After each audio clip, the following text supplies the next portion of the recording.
It's a great way to play Windows games on a Mac. Cloud gaming runs hot and cold, and now it's hot again. Thanks in part to NVIDIA extending its GeForce Now (GFN) service from its Shield streamer to Mac and PC clients. Unlike some services it's often compared to, like PlayStation Now, with GFN the cost of playing doesn't include the games. To use it, you need a GeForce Now account as well as a Steam, Uplay or Battle.net account, the latter to run Ubisoft and Blizzard games. And you have to own or license the game via one of those three. NVIDIA doesn't really get involved. Cloud things are handled by the respective services, which also handle account management. When you click play in GFN, it takes you to the external service. In Steam, for example, it takes you to the game in your library where you hit play again. GFN basically acts as a rendering and streaming engine. There are some free-to-play options as well, but they're not trials. They're just games you can usually play for free, like Dota 2, and you'll need a consistent 25 Mbps or better internet connection, a 5 GHz or wired connection to your router, and a computer that can handle the decoding on your end. It's currently in free beta, and NVIDIA's doling out beta accounts slowly. There's usually a wait. My personal beta request took about 3 weeks to come through, but it won't be free after launch.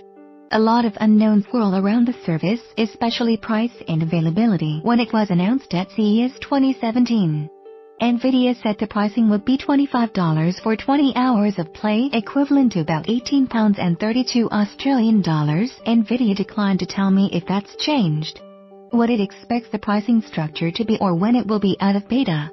Here's the rub: the game selection and interface feels like it's designed to appeal to hardcore gamers, not intermittent ones.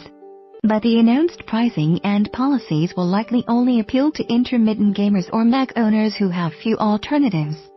For playing Windows-based games, there's understandably been pushback in the forums on the 25 for 20 figure from beta testers, which seem to consist of people who game a lot or want to but can't afford the hardware. For instance, Steam Spy estimates, really roughly, that on average people play PlayerUnknown's Battlegrounds (PUBG) for about 12.5 hours every 2 weeks. That works out to 325 hours a year, or 16.3 20-hour gameplay chunks at a total of $410 for the year, not including the game. That does sound really expensive, especially when you compare it to the price of a console or an $800 gaming desktop.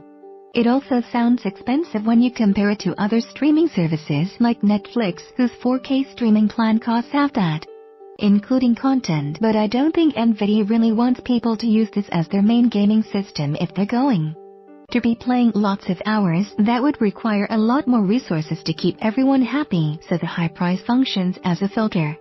Beta testers are also annoyed because the beta has been free and many of them won't be able to afford the service for the number of hours they play if it goes live at the proposed price. Plus, hardcore gamers are the ones buying NVIDIA's high-end GPUs. GFN seems like it's supposed to complement these existing systems when you're away from your primary system, not replace them. And given some other constraints, you probably don't want GFN to be your sole game system anyway. A lot also depends on how NVIDIA structures the billing. If you can pay in 20-hour increments or have a digital wallet, that's a lot more attractive for casual users than having to pay for a specific number of hours upfront. On the other hand, gamers who put in a lot of hours would probably be happier with an all-you-can-eat plan, even if it has some sort of cap. Unlimited in the cell carrier sense of the word. Twice the Ubisoft, twice the fun. GFN gets high marks for performance, and when it's working right, it's addictive. I can play at my desk at work, on my Mac only on Wi-Fi because game ports are typically blocked on our work network, or on any random laptop I'm reviewing. No 2-hour downloads to install games on a system at home. There's really very little friction. It can generally run on almost any PC or Mac with a CPU or GPU that's less than 10 years old, as long as it supports DirectX 9 and has a 64-bit operating system. Here are the detailed system requirements. Installations are nearly instantaneous because they're communicating server to server, though it takes just as long for a game to launch as it would normally.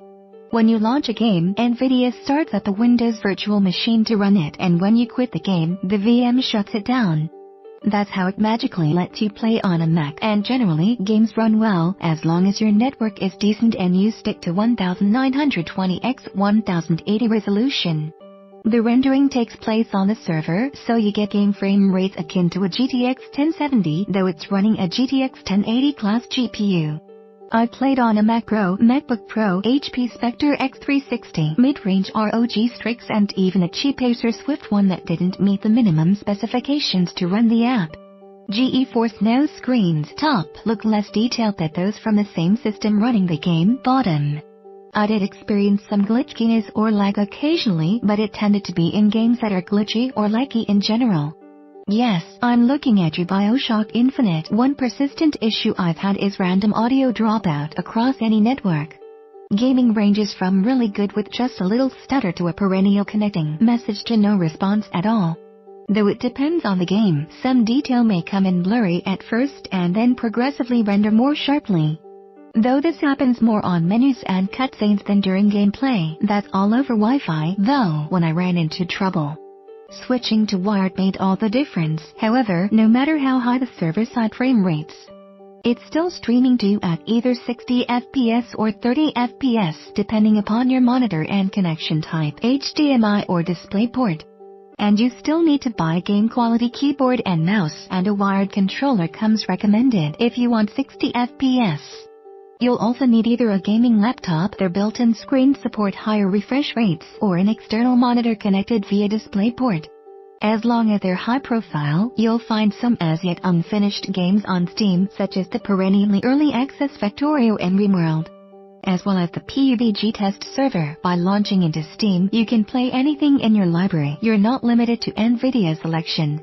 There are caveats, however, because of the ephemeral and sandbox nature of virtual machines, you can't save anything locally. That means unless it syncs via Steam Cloud, you have no way to save progress. You also need to reinstall every time you launch. Though given how fast it is, it's not really a pain. Then there are the drawbacks. Ouch! You have 4 hours per session and not a second more. Yes, NVIDIA suggests that you simply log out and log back in, but that didn't stop it from summarily and without warning tossing me out of Doom and closing the VM session. Probably a bug. It's supposed to provide a 5-minute warning in games that only allow checkpoint saves, though. It's unacceptable to bounce people out at a random point even with a 5-minute warning. All that does is give you enough time to resign yourself to losing your progress. It's unclear if the 4-hour limit will remain past the beta period.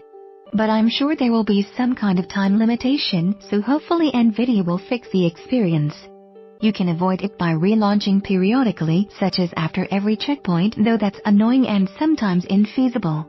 Occasional gamers may put up with having to track gaming time, but if you're hitting the max every other day, that's a major pain. And it means you can pause the game, go away for a while and pick up where you left off. It's less of a gaming PC on demand and a timeshare. I forgot I was uploading a video in the background. Speed should be the same on most hardware, because that's not the limiting factor with cloud gaming, where the game runs on the remote server. The gaming experience does depend on your network latency, which in turn depends in part on network congestion. So if you want to CSGO in the evening while people who share your connection want a Netflix with or without the chill, that may be a problem. You can pull up a useful readout of your network and streaming status in-game with Ctrl-Alt-F6 on PC or CMD Option F6 on Mac. So much for a restful afternoon of running amok. One day, I unrolled my mouse mat, connected my mouse, got my water and munches, settled into my chair, opened my laptop and launched GFN, only to be greeted with a dialogue informing me that it was having technical issues and to try again later. I just wanted to pop in to take a screenshot and was greeted by this message. Of course, this is one of the problems with any streaming service. But how true that is depends on what kind of uptime and capacity guarantees NVIDIA makes. NVIDIA told me that its game selection criteria will always be based on popularity, so if you like AAA games, good for you. More than 3/4 of the games in my Steam library aren't popular enough to merit inclusion on GFN. And a lot of those don't support Steam Cloud Sync. I learned the hard way because I forget to check before I buy. My most painful example, Bendy and the Ink Machine. If you've got old games or games you bought elsewhere, like GOG, you're going to need a local system. In this sense, GFN has a lot in common with other content streaming services. For instance, on February 7, 2018, a handful of games disappeared from the service with a forum message stating the following games are offline due to technical issues. We're exploring solutions and will advise as further updates are available. 3 Total War games and 2 football managers, at least one of which does include sync. A month later, still no word, with a few exceptions. You can't get anything from outside the game into the game and vice versa. For one thing, that means no downloadable mods. If you can get to them from a game menu or from within Steam, then you're good. You can use the Steam overlay, but any captures are only sent to Steam. They are not saved to your hard disk as usual. The Windows game bar does save to your local hard drive, but only on Windows Gaming. See all of CNET's coverage laptops, the traditional alternative.